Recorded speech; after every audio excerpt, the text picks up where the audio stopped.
Bienvenidos. Netelevisión está contigo, tertulias de mediodía. Dios los bendiga, qué hermoso es almorzar en familia con Dios presente. Dios es con nosotros, Señor con nosotros, ¿quién contra nosotros?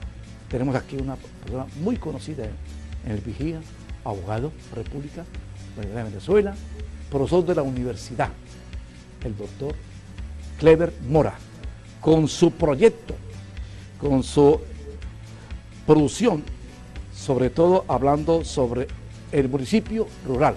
Doctor, buenas tardes. Placer. Buenas tardes, licenciado Álvaro.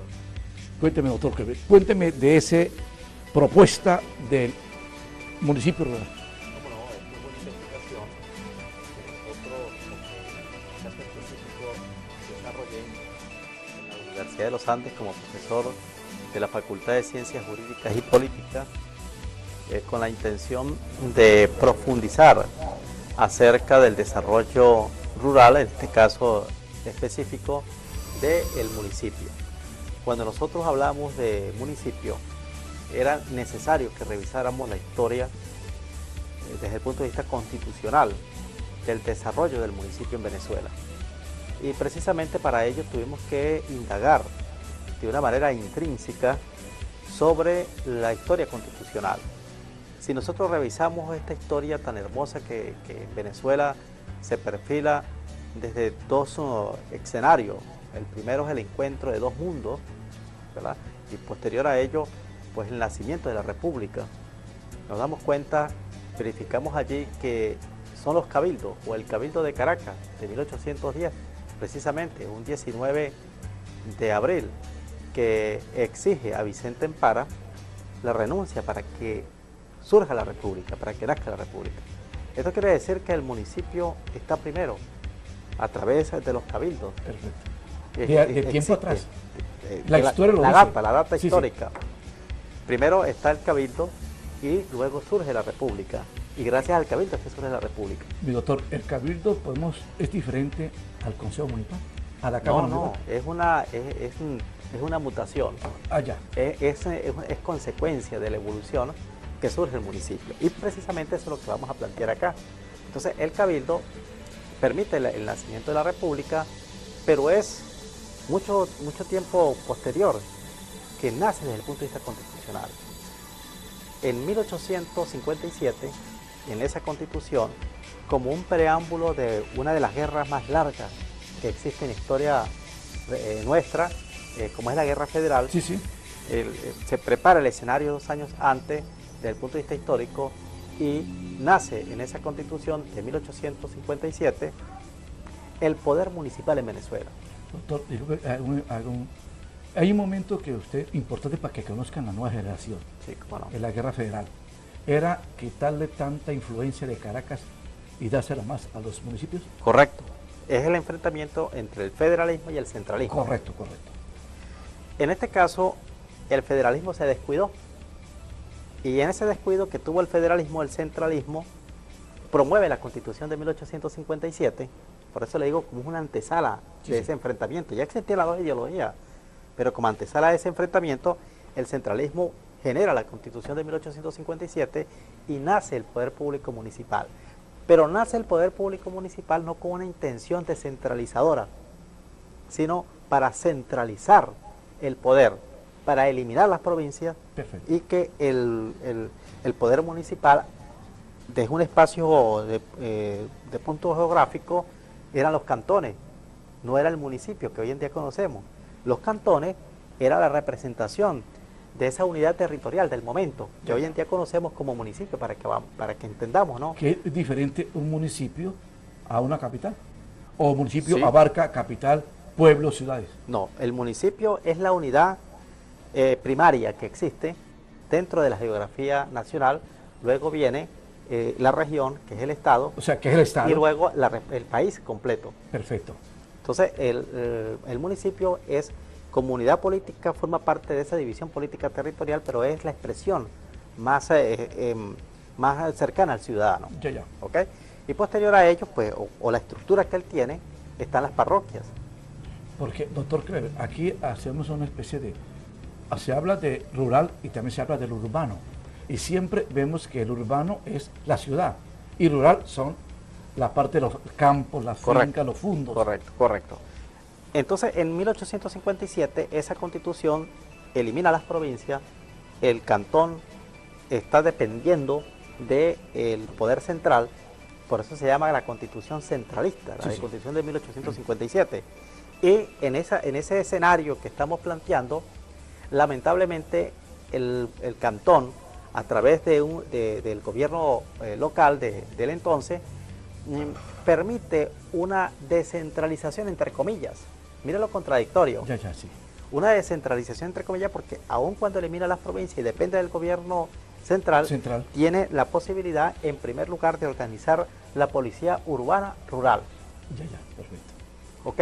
Los abastos, los cementerios, las vías de desarrollo tanto urbanas como rural. Sin embargo, no se habla de un municipio rural aun cuando la esencia económica del momento era la producción de café y cacao. Éramos monoproductores agrícolas. Y lo produció más lo rural que lo urbano. Era más productivo el rural que el urbano. Por supuesto, era más importante el rural que el urbano, claro, pero porque esa era la economía y la producción. Sí, pero ya desde su nacimiento, como usted lo acaba de decir, indicaba que el poder municipal tenía que ubicarse en las cabeceras de cada cantón. Y las cabeceras de cada cantón estaba el centro poblado de mayor concentración. Como una especie de capital. Como una especie de capital, pero de ese espacio geográfico primario, que eran los cantones. Bueno, vamos ya, mi querido doctor, al primer corte comercial y seguimos muy interesante, acervo histórico. Doctor Kelvin Mora, NET Televisión. Cuento contigo, tertulias de mediodía.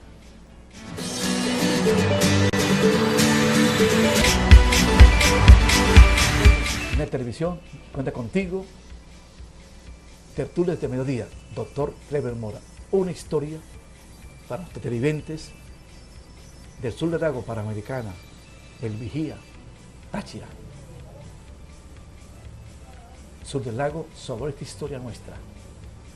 Está siendo el doctor una eminencia, un hombre que se ha comido esos libros históricos y nos habla de esa historia, nuestros héroes, esa patria que muchos no conocemos. Bueno, y entonces es importante mantener la hilación de lo que estamos compartiendo acá. Y decíamos en el primer segmento que el municipio nace entonces como poder municipal en los cantones y que en las cabeceras de cada cantón era que empezó a desarrollarse. Esto tiene una explicación que usted la asomó, y es que el municipio surge con la intención de generar la ciudad, más no con la intención de generar un ámbito rural. Perfecto. Aun cuando teníamos una esencia económica clara. Pero frente a eso existían el encuentro de dos ideologías, que era el centralismo y el federalismo. El federalismo se da cuenta que el centralismo le está ganando espacio desde el punto de vista constitucional. Y de inmediato generan una reforma constitucional en el año siguiente inmediato, lo que significa que en 1858 surge una nueva constitución. Y en esa nueva constitución se mantiene dentro de la estructura constitucional en un título el municipio como tal o el poder municipal, pero ya no dependiendo del gobierno nacional y eliminando las provincias, sino en este caso dependiendo de las provincias. De las provincias, o sea, pero hay una cosa, doctor. Si observamos eso, en la parte económica mejoraría mucho. ¿Por qué? Porque si hablamos de algo rural, es donde nace el producto. Así es. ¿Me explico? Así Entonces, es. El problema es de que entonces al asumirlo lo central o la capital le quita un poco de, digamos, la parte económica, puede subir más para el producto que se consume en lo rural. Y puede mejorar la calidad de vida del productor. Bueno, mire, esta situación del enfrentamiento de estas dos ideologías, del centralismo y del federalismo, le costó la ausencia en el ámbito constitucional al poder municipal 3 décadas. ¿Cómo va a ser? En las 3 décadas siguientes no apareció en ningún momento el poder municipal en la Constitución de 1964, de 1974 y de 1864, 1874 y 1881. Fue a finales ya del siglo XIX que comienza a hablarse de municipios y de distritos, pero en algunas sesiones o en algunos capítulos de la Constitución. no directamente como un capítulo como tal. Luego entramos Esa es la parte eje territorial de Venezuela. Sí, pero no solamente un eje territorial, del mapa, sino una entidad territorial, ya, para que hablamos no solamente de un espacio físico, sino también de un gobierno local. Perfecto. Entonces, en el siglo XX, a principios... Disculpe, entonces, si hablamos en la parte política, no habían gobernadores, no habían alcaldes. O era un corregidor. No, sí había, sí existían. Pero existía sí existían el gobernador sí existían en la gobernadores, capital. claro, sí existían. ¿Y los alcaldes? No existían alcaldes. No existían, eran concejales o ediles. Correcto. Y estos concejales y ediles, en su mayoría, no eran electos todavía, sino eran puestos por los gobernadores. Perfecto, el pueblo no elegía. No elegía. Y dentro del seno de ellos era que se elegía el presidente de ese consejo municipal, porque ya existía para ese momento el consejo municipal, incluso las parroquias. Perfecto. Al inicio del siglo XX, es hasta finales de la tercera década que en la Constitución de 1929 aparece por primera vez las competencias propias del municipio. Se delega al municipio cierta autoridad. Ya se le delega cierta autoridad, pero un municipio que va a ser dependiente de los distritos, por eso se hablaban de distritos federales. Sí. Y se hablaban de distritos municipales, porque los distritos y los municipios dependían del distrito, lo que significa que el distrito es supramunicipal, está por encima del municipio. Y el municipio, a pesar de que estaba desde el punto de vista territorial demarcado por parroquias, parecía una analogía, la podemos plantear como las parroquias hoy en día. Perfecto. Tenía ese tipo de importancia como tal. Y tenían autonomía desde el punto de vista administrativo, desde el punto de vista económico. Pero no tenían autonomía desde el punto de vista político porque sus autoridades no eran electas. Perfecto. No había posibilidad de elegirlo. Bien, en 1929 las competencias, una de las primeras competencias es el desarrollo urbano. No se habla de un desarrollo rural, pero entendamos los momentos históricos. En 1929, ¿quién estaba? ¿Y cuál era el escenario económico de Venezuela? Ya empezamos a dejar de ser monoproductor agropecuario o agrícola, en este caso específicamente del café y del cacao. Ya dependíamos de otro del petróleo. Ya empezamos a explotar el petróleo. Y toda la balanza se fue hacia esa economía, hacia el proceso económico rentístico petrolero. Doctor Kleber, para usted, la llegada del petróleo fue buena o mala? No, es bueno, todo lo que llega en un país es importante. Pero no lo que tú acabas de decir, pero deja otros lucros. Pero la estrategia que utilizaron para la explotación fue lo errado. Ya. Tenemos nosotros un vecino paisano merideño que dejó un legado importante y que nuestro municipio tiene su epónimo, que es el doctor Alberto Adriani. El doctor Alberto Adriani, en su tesis, ya más adelante, en 1936, cuando inauguró el Ministerio de Agricultura en Venezuela, él en su tesis dejó una frase importante que la mantuvo en el tiempo y el espacio posterior a Arturo Galpietri. Y esa frase era: debemos sembrar el petróleo. Correcto. ¿Qué significaba sembrar el petróleo? Sí, señor. ¿Qué significaba sembrar el petróleo? Bueno, sencillamente invertir los recursos provenientes de la renta petrolera en la agricultura. En la tierra. En la tierra. Perfecto. Y darle un empuje, un desarrollo, claro, para que no seamos monoproductores solamente en este caso ahora de petróleo, sino que tuviésemos una diversidad de ingresos económicos para el país. O sea, porque tenemos una tierra fértil. Claro. Que produce. Así es. Entonces el municipio en 1936 continúa dependiendo del distrito y con un escenario muy opaco frente a esa realidad distrital. En 1936 teníamos que entender, ya no estaba Juan Vicente Gómez. No. Ya estaba Eleazar López Contreras. 27 años. 27 años. Y Eleazar López Contreras quiso darle una importancia significativa al municipio, pero tampoco le dio dentro de su estructura constitucional un título, sino que lo tuvo relegado en algunas sesiones. Y así, bueno, más adelante, cuando nosotros vemos la Constitución de 1945, que fue una constitución importante, que estaba Isaías Medina Garita, un hombre visionario, democrático. Bueno, él, dentro de esa estructura del municipio como tal, permitió que hicieran elecciones a los ediles o a los concejales. Ya se podía votar, era una democracia que él presenta representativa, y los ediles pues podían representar a la comunidad. Sin embargo, amigo mío, el municipio como tal, en 1945, las primeras características era el desarrollo urbano, no el desarrollo rural. Vamos a otro corte comercial a través de NetTelevisión. Contigo, Tertulias de Mediodía. Volvemos, Tertulias de Mediodía, NetTelevisión, contigo, doctor Clever Mora. Estamos usando varias constituciones, estamos llegando ya a 1945. ¿Qué pasó ahí? En 1945 se ratifican, por supuesto, las competencias propias del municipio, que por primera vez aparecen en la Constitución de 1929, aún cuando aparece fue por allá en un capítulo, no en un título de la Constitución, pero en 1945 sí se visualiza como tal, se ratifican esas competencias y se reafirma el desarrollo urbano, dejando a un lado el desarrollo rural. Y en 1947, que es una constitución producto a un hombre visionario, dinámico, un hombre proactivo, como lo fue Rómulo Betancourt. 70 años. En 1947, después de 70 años de ausencia del poder público municipal dentro de un título en la Constitución, esta Constitución lo plantea desde el punto de vista sistémico ya como un título, ya no como un capítulo, sino como un título.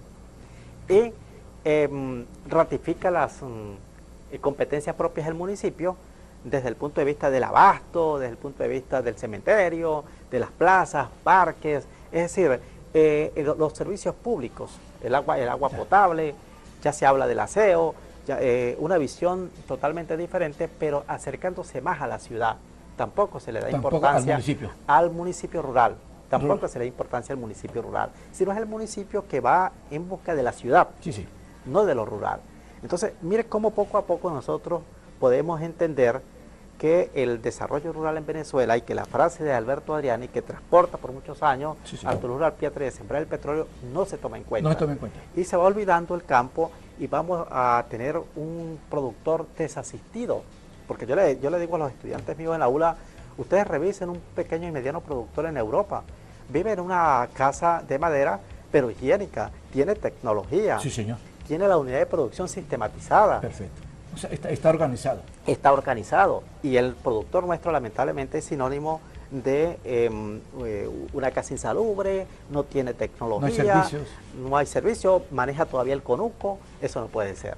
Entonces nosotros lo que queremos es promover un municipio rural que no solamente esté sectorizado en la extracción de la materia prima, sino que también se desarrolle los otros dos sectores de la economía sin cambiar el paisaje. Eso es muy importante porque hay una dicotomía errada desde la primaria. ¿Qué nos dijeron a nosotros desde la primaria para diferenciar la comunidad urbana de la comunidad rural? Que en la comunidad rural funciona o se activa el primer sector de la economía, que es la extracción de la materia prima, es decir, la agricultura, la ganadería, y que en lo urbano se desarrollan los otros dos sectores, es decir, el sector secundario, que es la industria, y el sector terciario, que son los servicios.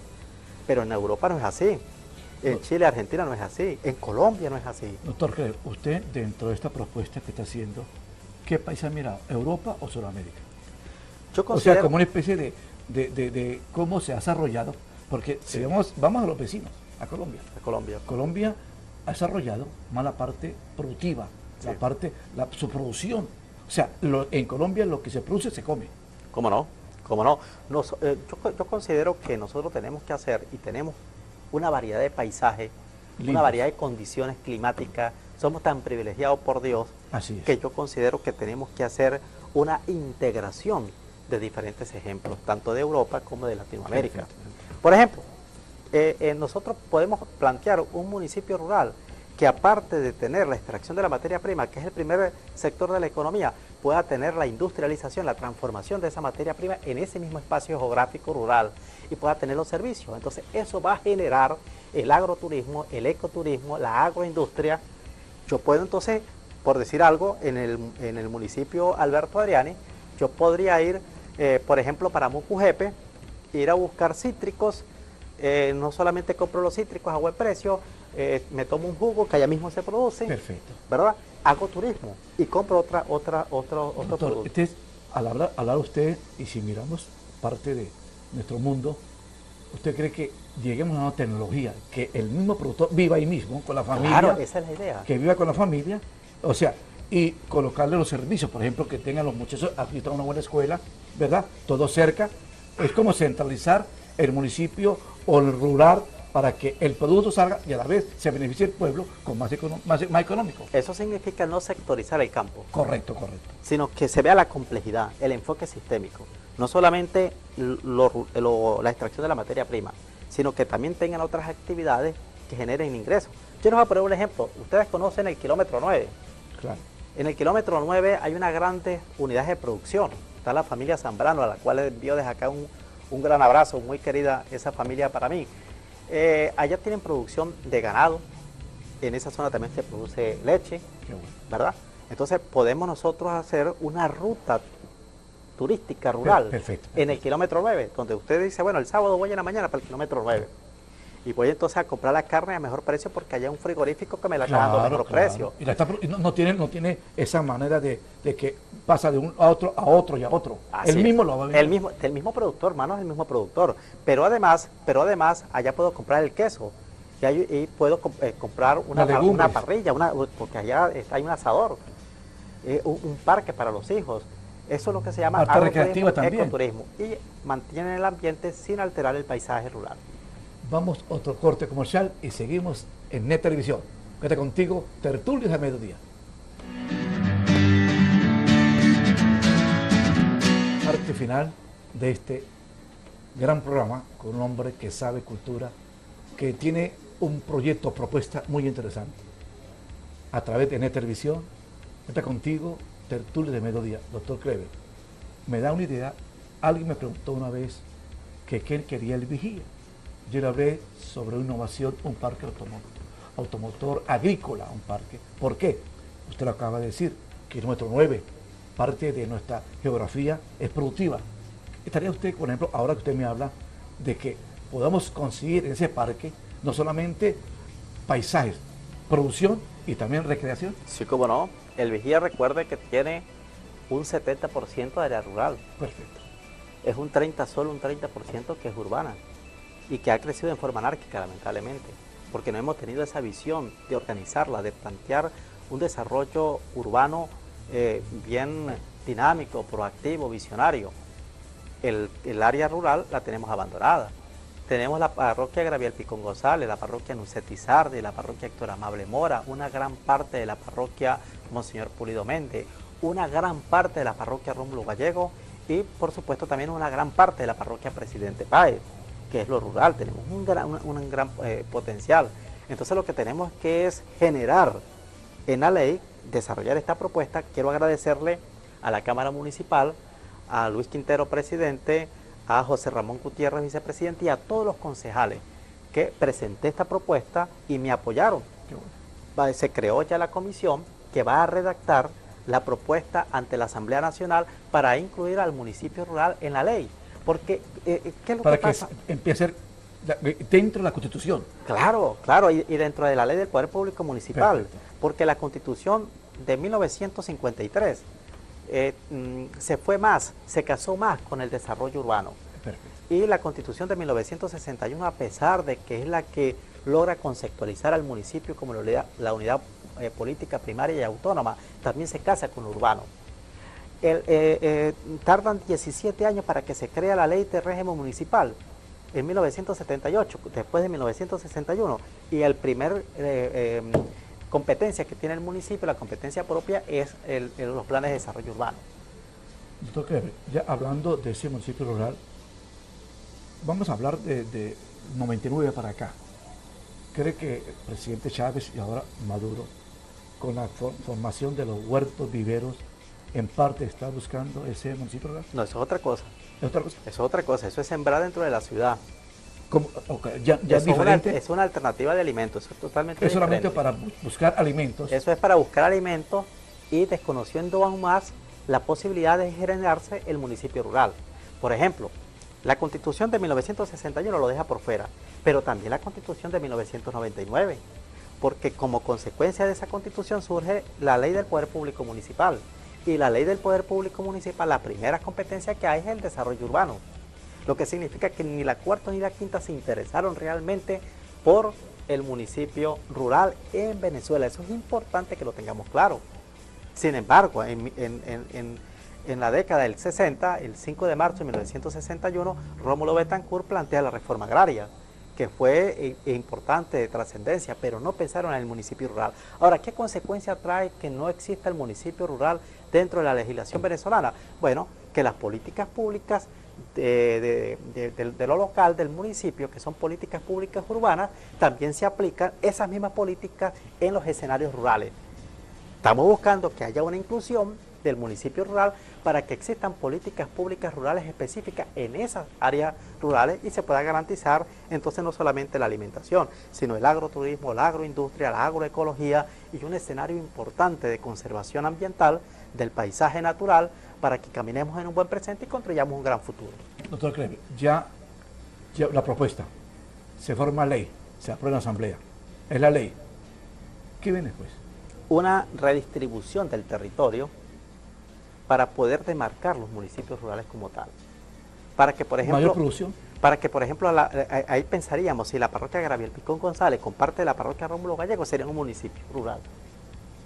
Y podamos establecer políticas públicas para ese municipio rural.